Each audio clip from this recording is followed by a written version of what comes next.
Olá, muito boa tarde para você. O Globo Esporte chegando, ligado na rodada do meio de semana do Brasileirão. Daqui a pouco notícias dos cariocas, mas antes vamos falar de Libertadores, que recomeça daqui a 2 semaninhas, hein?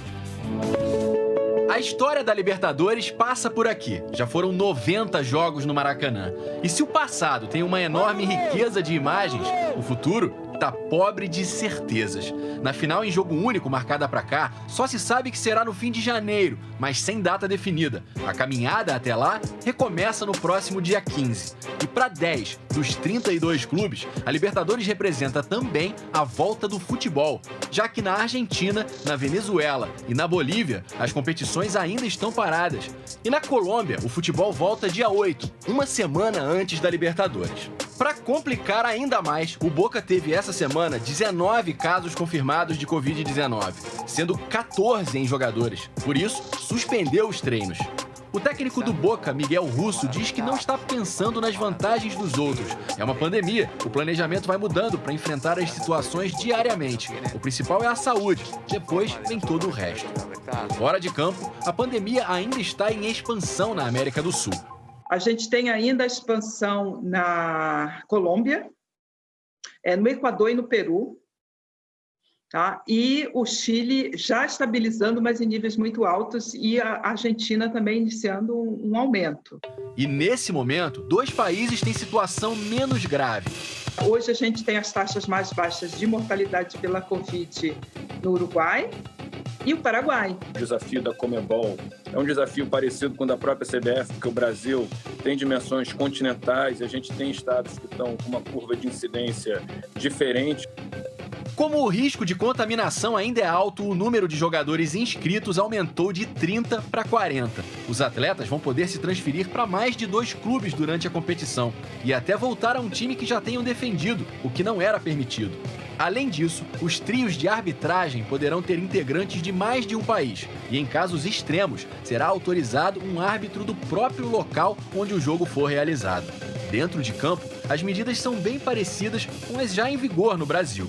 Seguiremos uma rotina de testes antes do embarque e, chegando no local, nós teremos todas aquelas precauções de distanciamento social, higienização, uso de máscaras. 4 clubes brasileiros estão entre os primeiros que vão fazer viagens internacionais na volta da Libertadores. O Atlético Paranaense vai à Bolívia enfrentar o Jorge Wilstermann. E lá também o Palmeiras pega o Bolívar. O Flamengo vai ao Equador para o jogo contra o Independiente del Valle. E o Grêmio ao Chile para o encontro com a Universidade Católica. Nesses novos tempos, as viagens vão ter protocolos rígidos de segurança. Alejandro Domingues, presidente da Conmebol, diz que uma equipe de especialistas foi montada pela confederação para elaborar um protocolo para treinos, viagens e competições, assim como um manual de operações para chegadas e saídas de voos das delegações em todos os países envolvidos. Não tem risco zero. E o fato de você viajar, você vai aumentando o risco. A Conmebol distribuiu o equivalente a R$500 milhões para os times viajarem em voos fretados.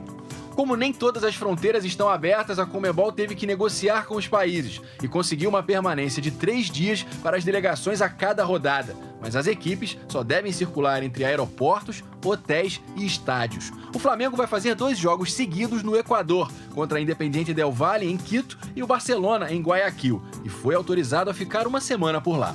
A gente tem viajado em voos fretados, a gente vai manter isso para a Conmebol. A gente tem permanecido os atletas em quartos individuais, com comissão, para o brasileiro, como a gente vai manter isso para a Conmebol também, viajando com o mínimo possível de pessoas na delegação. São os novos desafios do futebol: controlar a bola e gerenciar os riscos.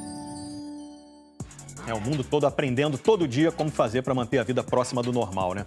Olha só, vai ter clássico Botafogo e Vasco valendo vaga nas oitavas de final da Copa do Brasil. Já já os outros confrontos, segura aí. O intervalo é rapidinho.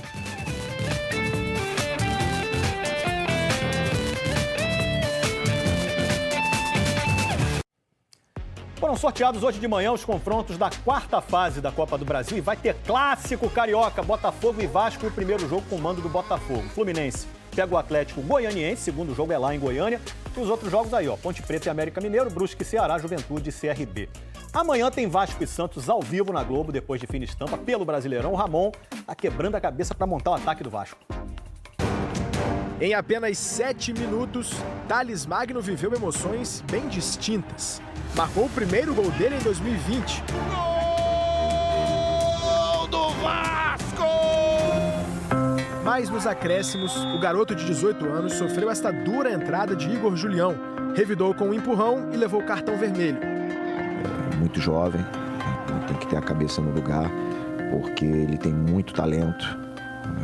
Ele vai voltar, sem dúvida nenhuma, a ser o Thales que todo mundo espera. O Thales tem a nossa confiança, ele sabe que tem que ter sangue frio ali na hora, mas é difícil. Então, eu dou parabéns pro Thales pela partida dele, jogou bem e tenho certeza que daqui para frente o Thales vai só evoluir.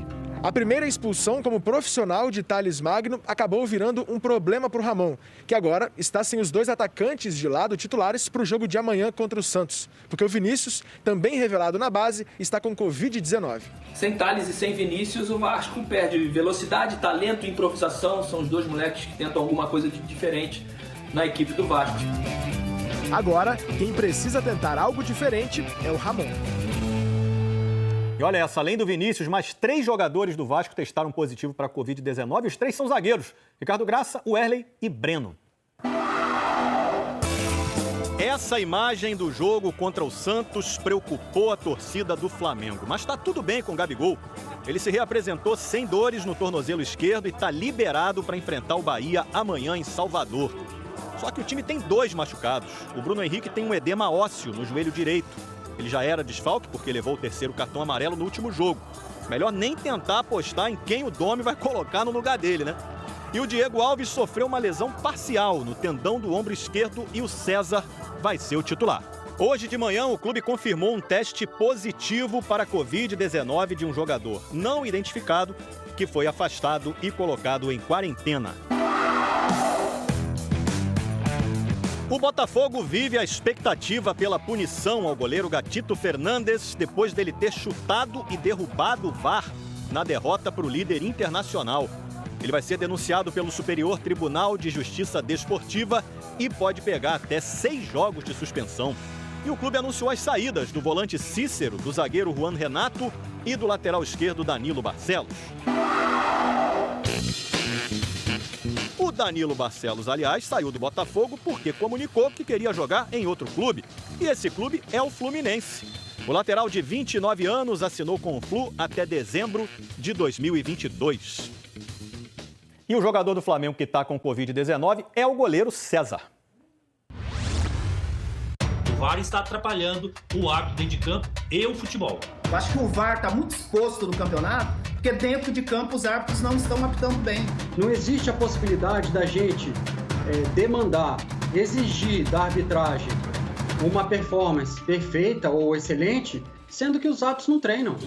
Na rodada de fim de semana, as reclamações sobre o VAR foram pela demora na anulação de 2 gols do Santos sobre o Flamengo. Foram 2 impedimentos, mas um gol foi anulado por interpretação do árbitro. A anulação do gol do Bruno Nazário do Botafogo sobre o Inter também foi questionada pela falta no lance anterior e considerada errada por nossos comentaristas. O Gatito Fernandes se desculpou por derrubar o VAR, mas criticou o que considera despreparo da arbitragem de vídeo. Esse sistema, gente, está falido. A gente precisa de mudar essa lógica e se a única oportunidade que o árbitro tiver de treinar, tanto no campo quanto na cabine, for durante o final de semana no Campeonato Brasileiro, a gente não pode esperar resultados excelentes, sinto muito. A pandemia está longe de acabar, mas em Portugal a situação está mais controlada. O Rafael De Angeli teve acesso ao refúgio lá dos atletas brasileiros. A casa é deles, tá vendo? POR, Portugal. Mas nós nos convidamos e fomos muito bem recebidos. Desde meados de julho, o Comitê Olímpico do Brasil deu início à Missão Europa, uma iniciativa para colocar os melhores atletas do país em ação novamente. Por causa da pandemia, muitos perderam as condições ideais para treinamento em casa. O local escolhido foi Rio Maior, cidade que fica a 1 hora de Lisboa e abriga um complexo esportivo de excelência. Essa é a principal das 5 sedes com brasileiros espalhadas por Portugal. E ter a oportunidade de vir para um local que já tem mais de meses que não tem nenhum caso é algo assim que traz tranquilidade. Portugal foi uma das nações europeias que melhor lutou contra a Covid-19. O número de mortos não chegou a 1.900. as condições até geográficas de você permanecer um tempo em Portugal e depois partir para outro lugar dentro da Europa, para algum tipo de competição ou treinamento com outro país, nos chamaram a atenção para essa opção, que até agora tem se mostrado muito positiva. A decisão agradou os mais de 100 atletas que já passaram por aqui. É tudo muito próximo. O alojamento, que é o mesmo local onde a gente faz as refeições, é o mesmo local onde a gente faz a parte física. Tá com a cabeça livre, pensando somente nos treinos. O cuidado começa antes de deixar o Brasil. Toda a delegação fez testes de Covid-19 e no desembarque repetiram o exame PCR. Há placas indicando as medidas que devem ser seguidas, como o uso de máscaras em locais fechados. Na academia, cada modalidade treina e, na sequência, o local é desinfetado para o próximo grupo. No almoço dos atletas, das refeições, também há adaptações e cuidados. Por exemplo, não são eles que fazem os pratos. Temos profissionais aqui para colocar a comida para eles e aí sim, enquanto na fila todos estão de máscara, depois vão para as mesas e podem almoçar. E essa rotina da missão deve durar até dezembro. É tempo suficiente para aprender português? Às vezes eles estão conversando e eu falo, será que é a mesma língua que a gente está falando? Porque o S parece um X, a gente tem umas coisas meio diferentes, mas a gente se vira, né? A gente se vira em outras línguas e quanto mais falando a mesma. Nesse momento de jogos sem torcida, são eles que soltam o som para dar vida aos estádios vazios, os DJs dos clubes cariocas.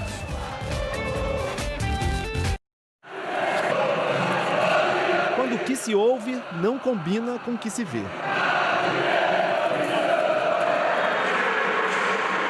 Dá uma dor no coração. Faz muita falta, né, a torcida. Se quando tem a torcida é quente, é um calor do estádio, ele fica meio frio. Rampa do Maracanã, lugar tradicional de entrada da torcida no estádio. Em tempos de pandemia, rampa vazia. Mas tem aqui dentro, em quase todos os estádios do Brasil, quem represente essas milhões de vozes que andam ausentes das arquibancadas.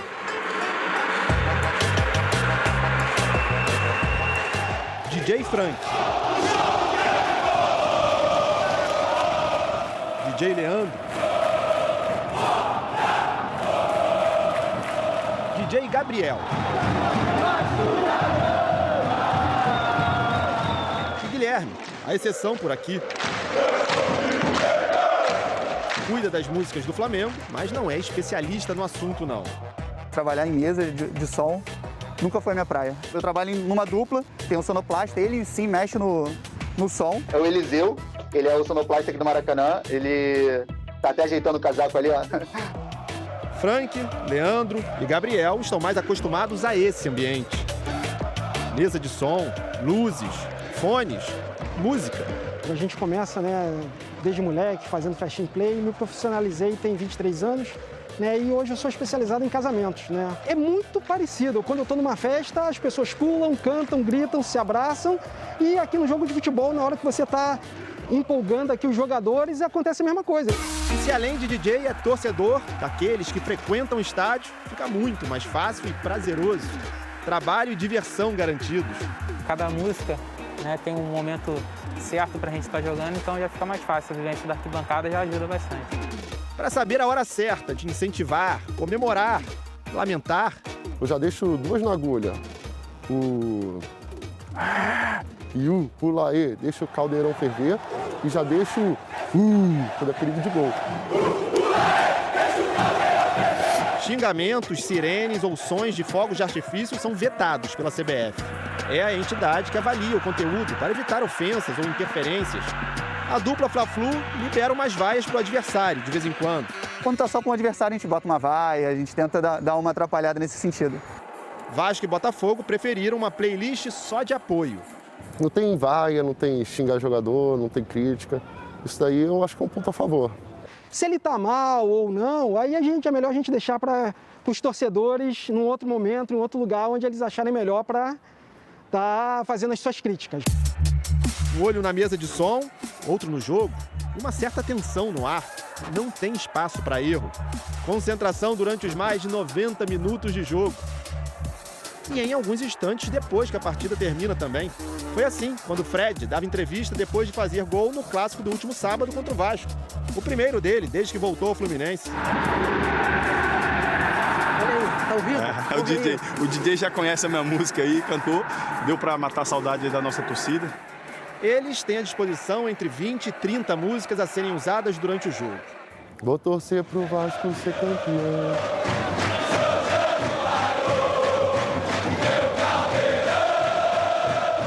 Tem autonomia para escolherem entre tantas opções a que mais combina com determinado momento. Só Botafogo e vambora, e a torcida tá lá.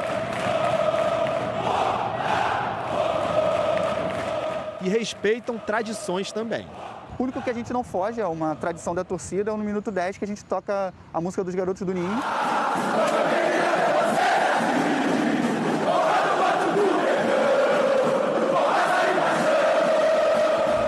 Enquanto a realidade é essa, de arquibancadas sem público, são eles os responsáveis por tentarem deixar os estádios um pouco mais parecidos com o que nos acostumamos. Vazios, sim, mas em silêncio jamais. Trabalho legal para dar um clima, mas que saudade de ver o torcedor no estádio. É ou não é? Subindo a